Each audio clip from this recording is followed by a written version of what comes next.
Hi there, welcome back to Lockdown Lessons Part 33. And with me today, I've got Vanessa Challess from Tiger. So firstly, I just thought it'd be a good idea to say hi. How are you, Vanessa?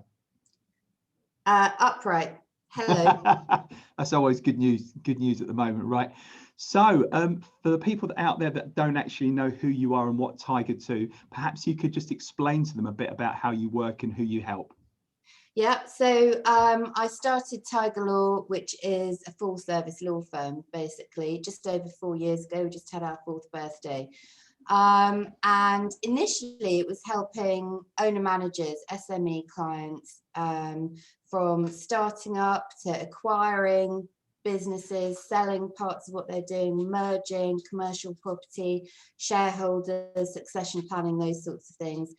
We also have Tiger HR, which is a standalone HR consultancy, which has got its own life. And we started Tiger Bytes, which is in the legal tech space. So we're trying to address the horror show of admin and compliance that law firms suffer with by using chatbots and client-friendly ways of doing things online. Fantastic. That's very well explained. I think sometimes when there's more than one aspect of your business, it's quite difficult to get that out succinctly. So you did a really good job of that. Thanks, Vanessa. So in terms of lockdown, if you remember, if you can cast your mind way back to March the 23rd last year, at what point around that time did you think, there might be a problem commercially for the country and maybe your industry in general? Yeah, well, what we do is very much a luxury product for businesses. I mean, one of the things that any director is going to stop spending money on, if at all possible, is legals. So I thought we were really going to go desperately quiet. And I think it was when we knew we were all going to be locked up at home, that's when I thought, the landscape's just about to change dramatically. What does that mean for me as a business owner?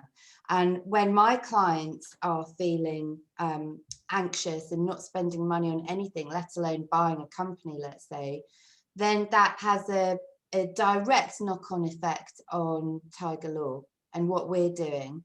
HR, we thought, would probably be okay because the guidance was changing almost daily. So that was going to be an ongoing help. But what I did, luxury product, would just get thrown in the bin. So for me, I was having those thoughts really, really early on. Okay, good. Yeah, it was a very difficult time because none of us had actually been through it before, right? And it was almost impossible to predict. I think that the time I actually saw Italy go into lockdown, I thought that was a real wake-up call for me. I thought, wow, this is actually getting quite close to home now. And if a country that locally to us could actually make that happen, then that's a little bit concerning. And where's this going exactly? And but then even if you thought that it might happen to us, what do you do? How's it going to affect? No one really knew, did they?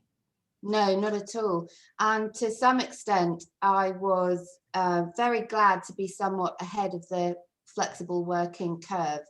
So I came out of being employed and started my own business January 2015 when I was pregnant with my 3rd child.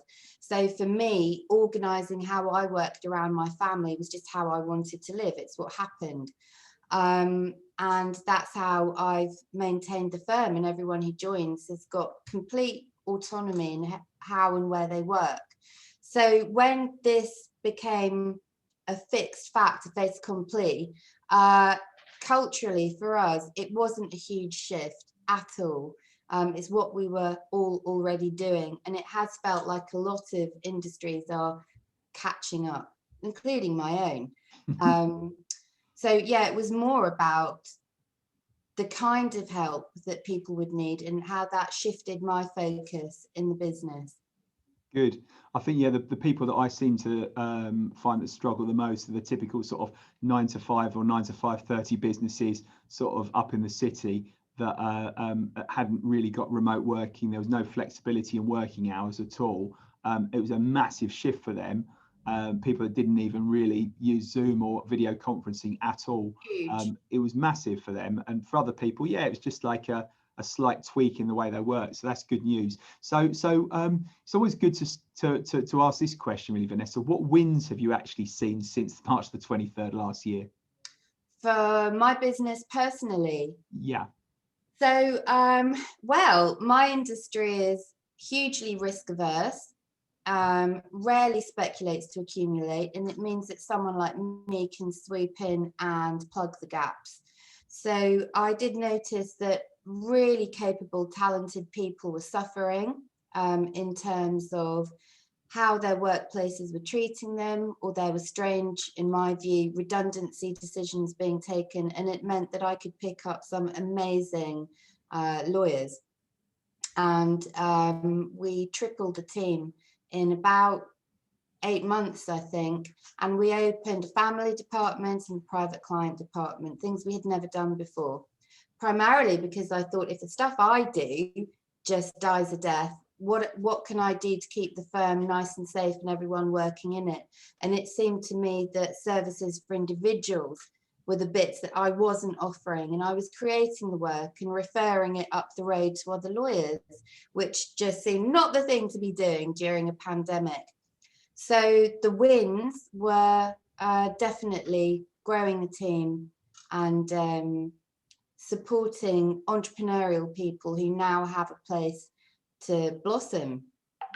Brilliant, brilliant. So obviously with that growth, I suppose, and taking that many people on that quickly, has that come with any challenges, or have you faced other challenges since lockdown kicked in?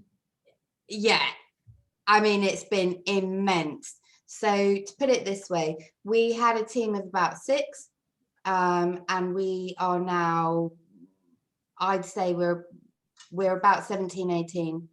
And compliance is very heavy anyway. So at the beginning, at the outset, any entrepreneur is going to do what they have to do and then do the business and make the money.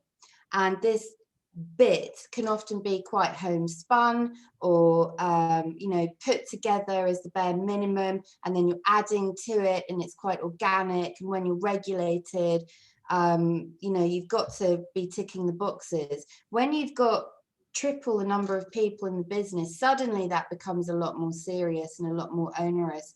So what worked as a spreadsheet now doesn't work as a spreadsheet, because you've got 18 people who need this thing. That's where Tiger Bites has come in to help. So the loss is probably to my liver, my sleep, my stress levels. Yeah. So it's been massively challenging, but wouldn't you rather have that as your challenge rather than being really worried about where the next piece of work is coming from? And, so I view it as positive. I'm not complaining about that at all. Absolutely. Yeah, I think that there were a few people that went into April, May last year, losing a lot of clients very, very quickly. And it's not that long ago, we can pretty much remember what that would have felt like. And then, yeah, business is a bit like bringing up children. You've got 3, I've got 3 children as well. And I always think with business, it's almost like exchanging one challenge for another, right? Because you get the challenge when not enough business is coming through. Things go well, then there's too much business. It's finding that balance, I suppose, isn't it, really? Definitely. And it feels like you reach a bottleneck. So early on, if you're the entrepreneur and you're the person building the business, the bottleneck becomes you. And what do? Do you stay the same size or shrink, or do you recruit and get bigger? And then you hit another bottleneck, and then you hit another one. So it's what you do to move through those challenges. And of course, if you're moving through a challenge and there's a pandemic on, it kind of adds quite another angle to it. Absolutely. So how have you adapted to those challenges then, Vanessa? Well, I've delegated more.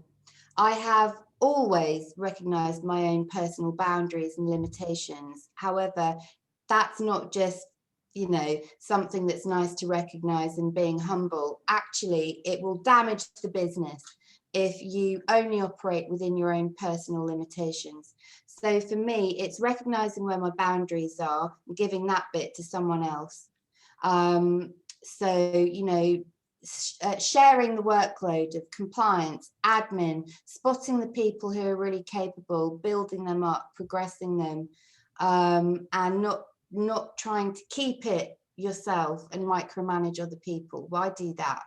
So it's sharing the load, and enables people, it emancipates the people in your team, and they're grateful for it. It's developmental, isn't it? So I'm trying my hardest to make myself obsolete as quickly as possible. I'm only going to do that by handing over bits of what I do. Absolutely. I think that a lot of business owners out there, I see, they, it's a choice really. Do you want a lifestyle business? Do you just want to pay yourself what you would have earned if you'd worked for somebody else? Or do you want to build a business that could work without you one day? And that seems to be pretty obvious. That's what your game is, right? Well, yeah, I mean, I lost my job because I was pregnant with my third child. Wow. That's why.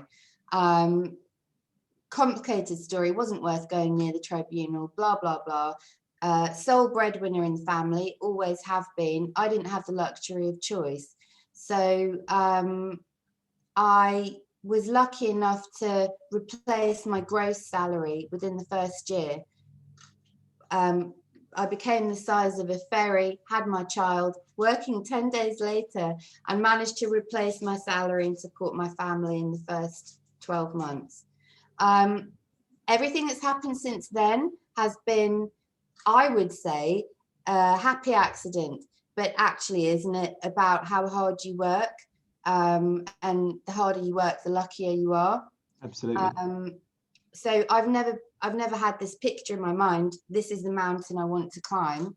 It's just been the mountain I found myself on, and there's just one direction to go. So yeah. Good. So I suppose, is there anything you've been forced to do during lockdown that you would have maybe done a little bit sooner if you'd have actually thought about it beforehand? Interesting question. I would have borrowed money, and I would have recruited my latest joiners sooner. But having said that, I wouldn't have found the human beings I found now. So would I change that? No, I'm really happy with my team. Good. I think, yeah, it's hindsight's a brilliant thing, isn't it, really? And it's sometimes you're just better off where you are at the moment rather than being, if you were able to go back and change things, yeah, not everybody would. So that's fantastic. So just want a bit more information about who your sort of ideal clients are, really, Vanessa.